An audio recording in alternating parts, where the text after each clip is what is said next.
Hey Google, quel âge a Tintin?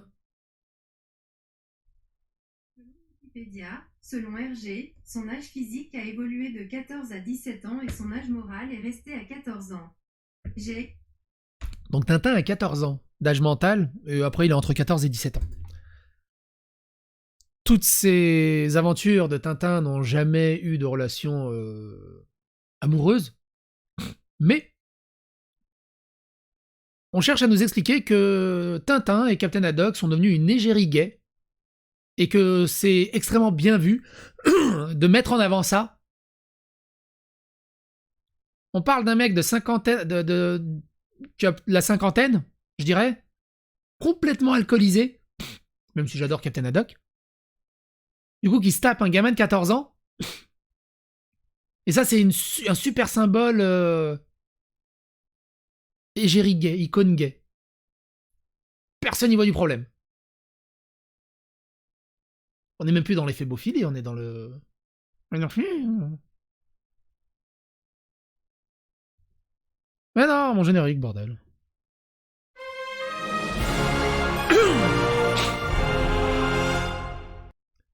Hergé n'est pas contre cette idée. Comment Tintin et Haddock sont devenus des icônes gays? Qui le savait? 14 ans. Hein. 40 ans après la mort de Hergé, Tintin continue d'inspirer les artistes et de vivre de nouvelles aventures plus inclusives dans des fanarts queer imaginés par des illustrateurs tintanophiles. En 73, Hergé est l'invité de Bernard Pivot sur le plateau de l'émission Apostrophe, alors qu'il évoque son album favori de Tintin, Sa langue fourche, Tintin au Tibet. Simplement, c'est une histoire d'amour, d'amitié. Comme on dit une histoire d'amour, il part à la recherche de son ami et contre vents et marées, il finit par le retrouver. Un lapsus révélateur sur une question qui taraude fans et spécialistes de l'histoire hergéenne depuis plusieurs décennies. L'homosexualité supposée de Tintin et Haddock. Tintin, moi je serais d'avis, ok, il est homo. Une petite toupette comme ça, tout gentil, avec son petit pull et sa petite chemise bien repassée. Il est un peu maniéré. Il dit bonjour à tout le monde. Oui, il est gay. Moi, je suis d'accord qu'il est gay. Mais surtout, il a 14 ans. Qui taraude fans et spécialistes de l'œuvre RGN depuis plusieurs décennies. L'homosexualité supposée de Tintin et de Haddock. Alors, Haddock, je vois pas pourquoi il serait gay. Toute grande œuvre invite à des prolongements. Avait ainsi expliqué en 2012, au Figaro, le célèbre tintanologue Benoît Peters.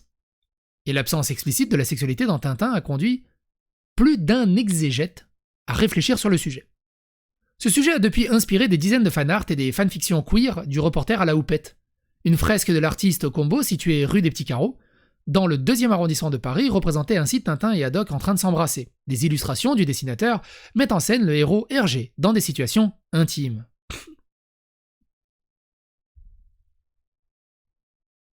Tintin est une icône connue, intergénérationnelle, et dans un contexte où la libération de la parole pour l'inclusivité des communautés queer est de plus en plus grande et étendue, utiliser un personnage que l'on pourrait au premier abord penser comme étant hétéro, selon nos biais hétéronormés, non, selon ton biais hétéronormé, il est complètement faussé ton biais hétéronormé, j'ai un assez bon guédard qui marche relativement bien. Tintin, c'est ding ding ding ding ding ding.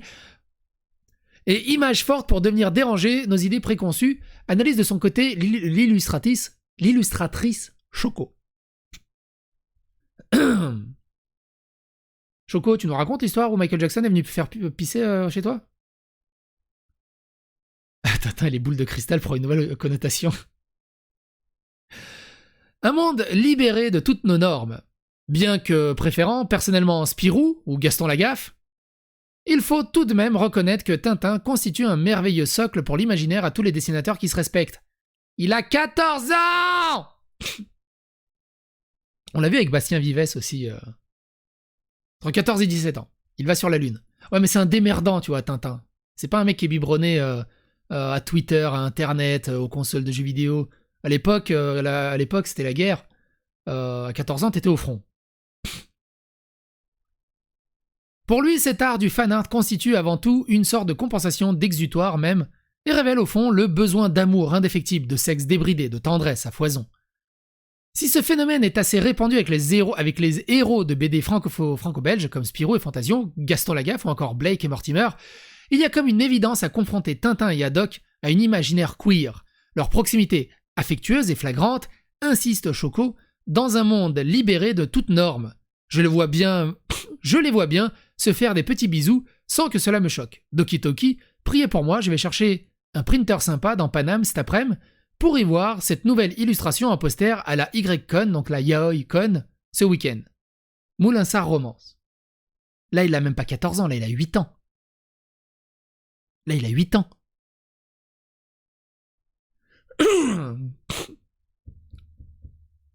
Ces mecs ont des problèmes avec les gamins. Ces mecs refusent de grandir. C'est aberrant. Et les gens, ils applaudissent et ils trouvent « Oh, c'est magnifique ».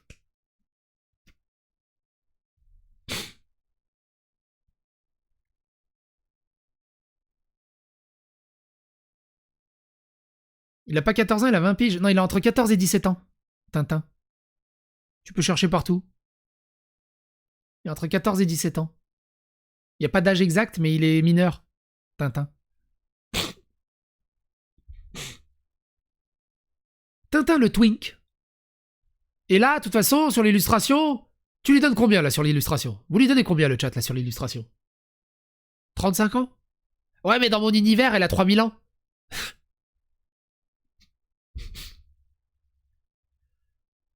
En 2009, l'ancien député Matthew Paris, grand défenseur des droits homosexuels au Royaume-Uni, publiait d'ailleurs dans The Times une tribune intitulée « Bien sûr, Tintin est gay, demandez à Milou ».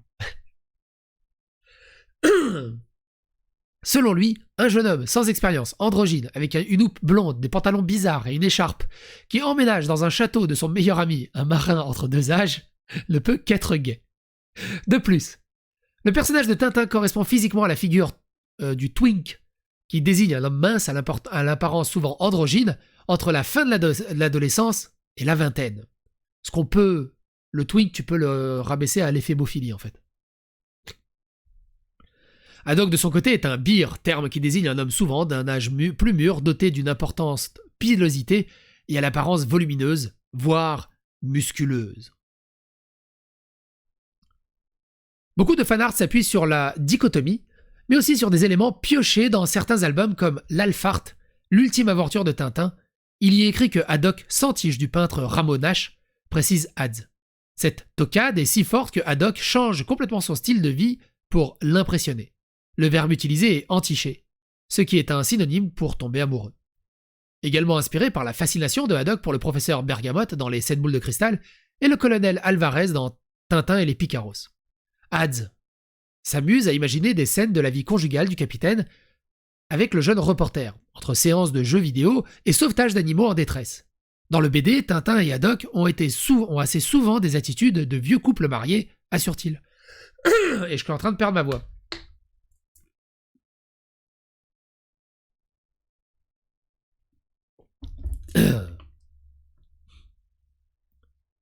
David Gilson voit dans ses fanarts la réactualisation d'un fantasme vieux comme le monde, celui du rapport entre le jeune et le vieux.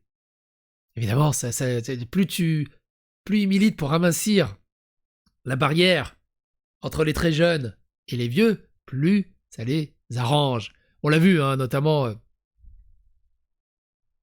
j'y pense, je crois, ouais. Il faut déstigmatiser les pédos. Je vous laisse le lien dans la description si ça vous intéresse. Et tout le bazar autour de Bastien Vives et tout ça. Ouh! Et je reviens encore dessus. Il y avait l'histoire de Bastien Vives, mais surtout récemment l'histoire de Stéphane Edouard.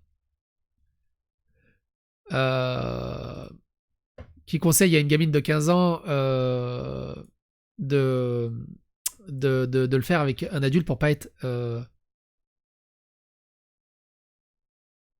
déçu. Et il regrette que ça tombe sous le coup de la loi.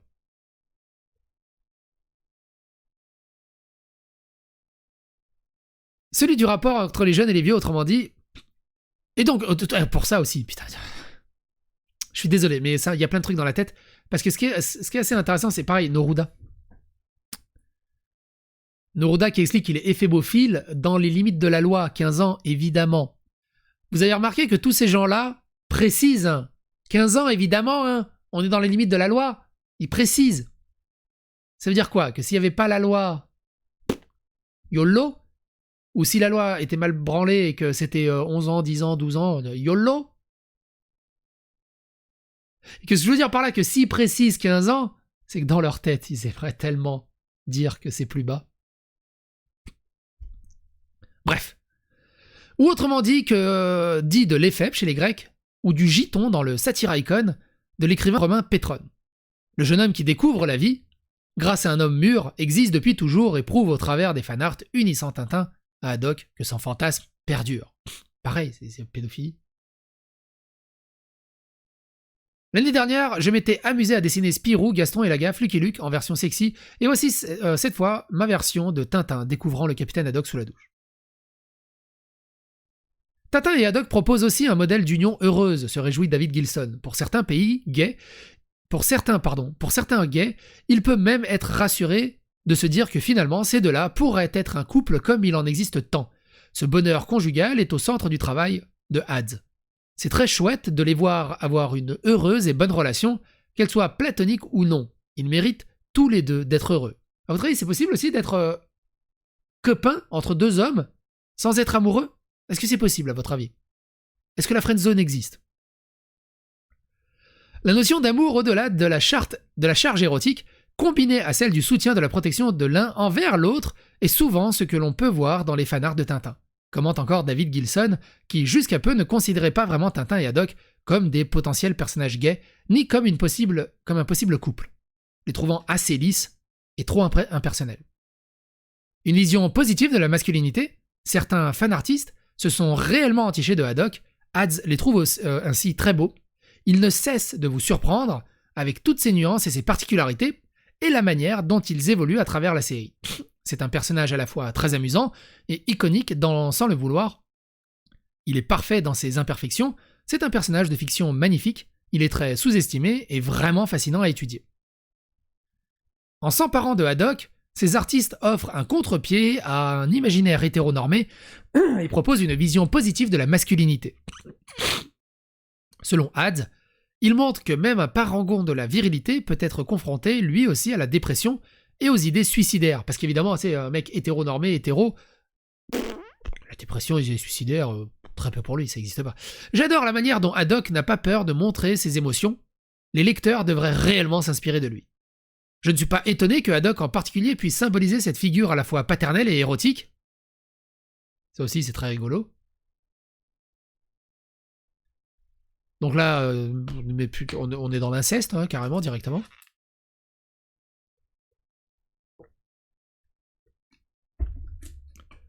Auprès de certains gays, conclut David Gilson, la présence asexuée de Tintin ne fait que renforcer la stature de Haddock, qui devient une sorte de sugar daddy. Hyper viril, qui peut faire fantasmer et permettre à certains de s'imaginer être à la place de Tintin. Moi, je trouve ça scandaleux, ce genre d'article, qui cherche à rendre ça normal. Et vous, qu'est-ce que vous en pensez? N'hésitez pas à rester mature et adultère dans les commentaires, et à bientôt pour d'autres aventures. Et soyez comme Tintin, soyez gay dans votre vie.